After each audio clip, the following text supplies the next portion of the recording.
Mas, sobretudo, Spurgeon lembra que o pregador deve ter plena consciência, enquanto prega, da sua própria fraqueza e da sua própria necessidade.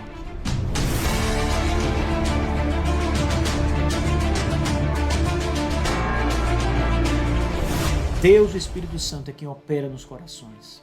Não é o pregador. O pregador é fraco. O pregador tem necessidades reais como todos os homens. O pregador tem fraquezas reais. É pecador como todos os homens. Por isso Spurgeon diz ao pregador, aos meus alunos, diz Spurgeon, nunca esqueçam da sua própria fraqueza e das suas próprias necessidades. Veja o que ele diz. O seu ministério é pobre de verdade. Imagine Spurgeon dizendo isso para aqueles que vão ser pastores ou que já eram pastores e estavam ali treinando com ele. Spurgeon diz, olha, não se enganem. O ministério de vocês é pobre. Isso não é simplesmente uma verborragia, não é um efeito de palavras. É verdade. O ministério é pobre. O seu ministério, diz Spurgeon, é pobre de verdade. Ele acrescenta, toda a gente sabe disso e vocês devem sabê-lo mais do que qualquer pessoa. Mas, ao mesmo tempo, é coisa para espantar o que Deus disse.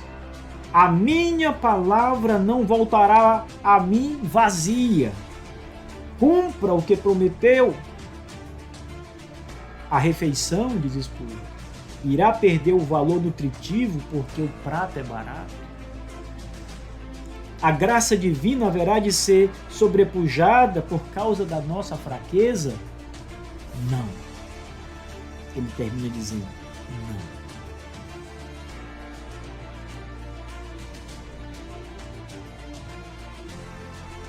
Apesar de nós mesmos, lembra Spurgeon, apesar da fraqueza do pregador, apesar dos pecados do pregador, apesar das próprias necessidades pessoais que cada pastor e cada ministro do evangelho tem, da sua própria inabilidade, das suas imperfeições, Spurgeon diz, o Senhor mesmo disse que a palavra dele não voltará vazia.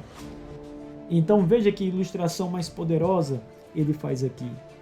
A refeição, isto é, a palavra de Deus, por acaso perderá o seu valor nutritivo porque o prato é barato?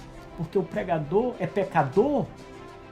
Que Spurgeon está dizendo o seguinte, apesar do pregador, Deus agirá porque a sua palavra é poderosa. O pregador deve saber disso. Todo pastor deve entender isso. Deus age porque a sua palavra é poder, é o poder de Deus, como diz o apóstolo Paulo aos Coríntios. O pregador deve entender que o poder não está nele, o poder está na palavra. O pregador deve entender que é um instrumento de Deus, ele é o prato em que Deus servirá a comida nutritiva. Embora o prato seja horrível, feio, velho, a comida é nutritiva. A comida pode estar num prato de ouro ou num prato de barro. A mesma comida terá as mesmas propriedades nutritivas em um e no outro prato. O que Spurgeon está dizendo é que, apesar do pregador, Deus fará a obra, porque a obra é feita pela palavra de Deus. Que grande lição o príncipe dos pregadores dá aos seus alunos. Valor à palavra. O pregador precisa entender a sua fraqueza, por um lado, e reconhecer a grandeza do poder do Espírito e da palavra inspirada, por outro lado. Ele termina dizendo, a graça divina, a graça de Deus, não pode ser sobrepujada por causa da nossa fraqueza. Não, apesar de sermos o que somos, apesar de todo pregador ser um pecador e ter grandes defeitos, a graça de Deus não será impedida por causa da fraqueza humana. Deus falará por meio de homens com fraquezas. Deus falará, o Espírito agirá, a palavra fará a obra para que foi enviada.